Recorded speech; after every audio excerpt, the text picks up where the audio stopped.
Hi everyone, विवेक गुरुजी channel में आपका स्वागत है। मैं विवेक सिंह और हम लोग विजन आईएएस के करंट अफेयर अप्रैल महीने के एक बहुत ही इंपॉर्टेंट टॉपिक का डिस्कशन कर रहे हैं जिसका नाम है स्पेशल लिक्विडिटी फैसिलिटी, जिसमें 50,000 करोड़ रुपए रिजर्व बैंक ऑफ इंडिया ने बैंकों को दिया है ताकि म्यूचुअल फंड कंपनी जो लिक्विडिटी रिक्वायरमेंट या लिक्विडिटी प्रेशर से परेशान है, जो रिडम्पशन के प्रेशर से परेशान है, तो उसको हम यहाँ पे देखेंगे ध्यान से। ठीक है, तो सबसे पहली बात तो ये बात करते हैं कि भाई ये जो है, अगर हम ये यहाँ पे बात करते हैं कि इसका फीचर्स क्या है, जो ये स्कीम है, अगर हम ये special liquidity requirement mutual fund scheme की बात करते हैं रिजर्व बैंक ऑफ इंडिया की, तो पहले इसको समझते हैं। तो यहाँ पे क्या लिखा है कि features of the special liquidity facility for mutual fund. तो जो ये म्यूचुअल फंड की फैसिलिटी है, इसमें बेसिकली क्या होगा, the SLFMF is on tap and open-ended and will be available to all LAF eligible bank। ठीक है ना। अब हम ये समझें, पहले ये समझना बहुत ज़रूरी है, बेसिक है ये, क्योंकि अगर हमको यही नहीं पता है कि ऑन टैप का क्या मतलब होता है, ओपन एंडेड का क्या मतलब होता है, ये कहानी इसमें लिखी हुई है, LAF का क्या मतलब होता है, लेकिन हमें कहानी से मतलब नहीं है, सीधे हम टॉपिक पे आते हैं। देखो, ऑन टैप का मतलब क्या होता है, freely available when ever need. मतलब आरबीआई तैयार है कि किसी भी बैंक को जब पैसा चाहिए हम तब देने के लिए तैयार हैं, ये बात याद रखना है। फिर दूसरी बात लिखता है ओपन एंडेड। तो when we talk about the open ended, open ended का मतलब क्या होता है कि कोई रिस्ट्रिक्शन नहीं है अमाउंट के, जितना चाहो उतना ले लो। 50,000 करोड़ रुपए उसने फिक्स किया, उसमें जो जितना बोली लगाएगा, जितना ऑक्शन लगाएगा LAF के अंदर आके, उतना पैसा वो ले लो, और सारा ये जो ट्रांजेक्शन होगा ये LAF के अंदर होगा और रेपो ऑपरेशन पे होगा। तो now we are going to discuss कि व्हाट इज रेपो। ठीक है ना, हमने ऑन टैप और ओपन एंडेड को समझ लिया। अब हम ये समझने वाले रेपो क्या है और हम ये समझने वाले हैं LAF क्या है।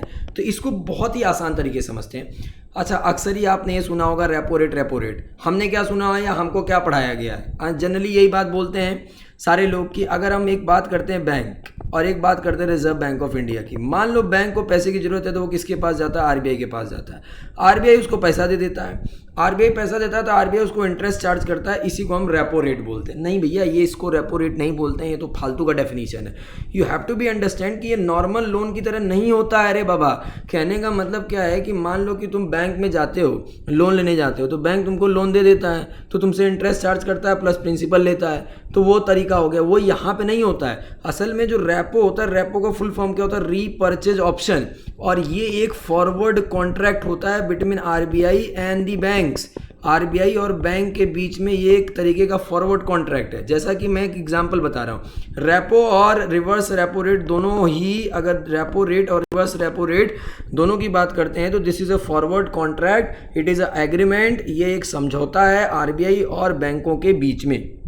तो हम यहाँ पर ये डिस्कस करने वाले हैं कि भाई रेपो का कैसे काम होता है। तो पहले कुछ चीज़ें याद रखो, क्योंकि लोन की जहाँ भी बात आ जाती है तो वहाँ पे 2-3 चीज़ें तो कॉमन है। सबसे पहला चीज़ है कि भाई इंटरेस्ट रेट तो होनी है, ठीक है ना, प्लस एक टाइम होना ही होना है, ठीक है ना, और अमाउंट तो होना ही होना है। ये सब जनरल बातें हैं। अब हम समझते हैं कि ये बेसिकली ये कैसे सेटलमेंट होता है। असल में इसमें क्या होता है, फॉरवर्ड कॉन्ट्रैक्ट में बेसिकली क्या होता है, जैसे मान लो कि यहाँ पर ये एक बैंक का एग्जाम्पल ले लिया मैंने, ठीक है। अब ये बैंक है और ये मान लो रिजर्व बैंक ऑफ इंडिया है, ठीक है ना, रिजर्व बैंक ऑफ इंडिया है। तो ये फॉरवर्ड कॉन्ट्रैक्ट में ये रीपर्चेज एग्रीमेंट का क्या मतलब होता है, पहले ये समझते हैं। मान लो बैंक को पैसे की जरूरत है, 10 करोड़ रुपया चाहिए, तो बैंक क्या करेगा, आरबीआई के पास जाएगा कि भैया हमको 10 करोड़ रुपया चाहिए। आरबीआई बोलेगा ठीक है, ले लो 10 करोड़ रुपये। तो अब उसके लिए क्या करेगा कि ये जो बैंक होगा इसके पास 10 करोड़ तक की सिक्योरिटी को गिरवी रख देगा। अब जैसे ही ये 10 करोड़ तक की सिक्योरिटी की इसके पास गिरवी रख दिया, ठीक है ना, तो आरबीआई ने इसको लोन क्या कर दिया, दे दिया। अब ये पहले दिन का प्रोसेस हुआ। अब दूसरे दिन के प्रोसेस में बेसिकली क्या होगा कि जो बैंक है, यहाँ पे बैंक है और यहाँ पे रिजर्व बैंक ऑफ इंडिया, थोड़ा आसानी से समझो, धीरे धीरे बता रहा हूँ, ठीक है। दूसरे दिन क्या होगा कि आरबीआई कहेगा कि ऐसा है कि जो गवर्नमेंट सिक्योरिटी तुमने मेरे पास रखी है उसको तुम मेरे पास से अपने पास लेके जाओ। अब ये गवर्नमेंट सिक्योरिटी किसके पास आ जाएगी, बैंक के पास आ जाएगी, और बैंक को 10 करोड़ रुपया अगले दिन वापस करना पड़ेगा, साथ ही साथ इंटरेस्ट रेट जो है वो भी चुकाना पड़ेगा। इसको बोलते हैं रेपो रेट। इसको क्या बोलते हैं? Repo operation. कहने का मतलब क्या है कि पहले बैंक गवर्नमेंट सिक्योरिटी को आरबीआई के पास रखता है, फिर उसी गवर्नमेंट सिक्योरिटी को आरबीआई से रीपर्चेज करता है और इंटरेस्ट भी देता है। दिस इज कॉल्ड रेपो, ठीक है ना। क्योंकि हमेशा याद रखना कि जो रेपो होता है बेसिकली एक दिन रेपो रेट जो होता है वो ये होता है, वर्ड होता है टर्म, बेसिकली 7 होता है। जो ये आरबीआई 50,000 करोड़ रुपए दे रही है, इसमें जो रेपो ऑपरेशन है वो 90 दिन का है। तो ये बात याद रखना, 90 दिन इज़ वेरी इंपॉर्टेंट वर्ड, क्योंकि जब भी हम यहाँ पे जाते हैं तो यहाँ पर रेपो ट्रांजेक्शन के बारे में लिखा है कि ये कितने दिन का है, 90 डेज का है, ठीक है।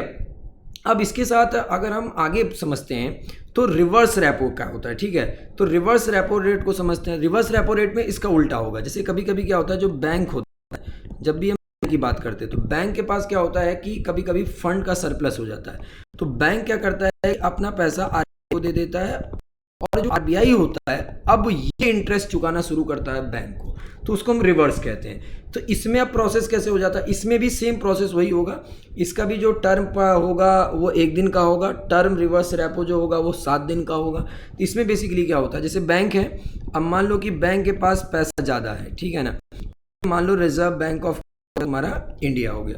तो अब इसमें बेसिकली क्या होगा कि अब रिजर्व बैंक को पैसे की जरूरत है, तो बैंक ने पैसा रिजर्व बैंक को दे दिया क्योंकि इसके पास सरप्लस है, इसने पैसा यहाँ पर 10 करोड़ रुपए को दे दिया।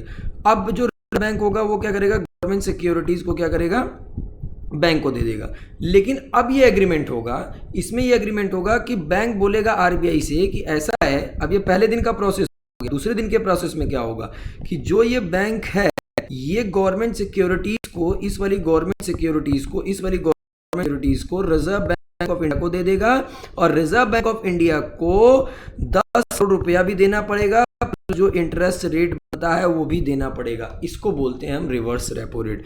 और जो रेपो और रिवर्स रेपो रेट का जो प्रोसेस होता है ना, इसी प्रोसेस को हम बोलते हैं लिक्विडिटी एडजस्टमेंट फैसिलिटी। तो जो ये 50,000 करोड़ रुपया रिजर्व बैंक ऑफ इंडिया बैंकों को दे रही है, आखिर क्यों दे रही है, मैंने बताया क्योंकि बात ये है कि जो 50,000 करोड़ रुपया आरबीआई बैंकों को दे रही है वो एलएएफ पे होगा। असल में क्या है कि जैसा कि अगर हम बात करते हैं कि आज हालात कोरोना वायरस की वजह से क्या है कि जो भी या हमारा जो बिज़नेस साइकिल है वो बहुत ज़्यादा ख़राब हो चुका है, और जितनी भी म्यूचुअल फंड कंपनियां हैं उनके पास पैसे की क्या है, कमी है, ठीक है। अब उस पैसे की कमी को कैसे पूरा किया जाएगा, तो उसके लिए आरबीआई ये इनिशिएटिव ले रहा है कि जैसे आरबीआई क्या कर रहा है कि पैसा बैंक को दे रहा है, बैंक कहाँ पैसा लगाएगा, म्यूचुअल फंड में लगाएगा, म्यूचुअल फंड के पास क्या आएगा, जो है बेसिकली कैपिटल वो आएगी, लिक्विडिटी आएगी। तो लिक्विडिटी आएगी तो जो म्यूचुअल फंड कंपनी में लोगों ने इन्वेस्टमेंट किया है, क्योंकि वो वहाँ से पैसा निकाल रहे हैं क्या बोलते हैं, लिक्विडिटी क्रंच की वजह से। तो अब जो पैसा यहाँ से म्यूचुअल फंड की तरफ से लोग निकाल रहे हैं, तो इसके पास इतना पैसा होगा म्यूचुअल फंड के पास कि वो अपने कस्टमर्स को या अपने इन्वेस्टर्स को वो पैसा चुका देगा, ठीक है। तो अब आपको मेरे ख्याल से समझ में आ गया होगा कि बेसिकली ये पूरा प्रोसेस क्या है। इस प्रोसेस में आपको ये बातें एकदम अच्छे तरीके से याद रखनी है कि now mutual fund companies facing crisis problem, क्योंकि उनके पास लिक्विडिटी नहीं है, क्योंकि उसमें जिन लोगों ने इन्वेस्टमेंट किया है वो वहाँ से पैसा निकालना क्या कर रहे हैं, शुरू कर रहे हैं। तो ये बात आपको याद रखो कि उनके पास जब पैसा पहुंच जाएगा म्यूचुअल फंड कंपनियों के पास, तो वो रिडम्पशन का काम करना क्या कर देंगे, शुरू करेंगे। रिडम्पशन का मतलब बेसिकली क्या होता है, रीपेमेंट। कि अगर आपने किसी को उधार दिया है, आपने किसी से उधार लिया है, तो आपको उसको चुकाना भी पड़ेगा, तो उसी को रिडम्पशन बोलते हैं, या उसी को हम क्या बोलते हैं, रीपेमेंट बोलते हैं। तो thanks for watching me, this is Vivek Guruji, bye bye.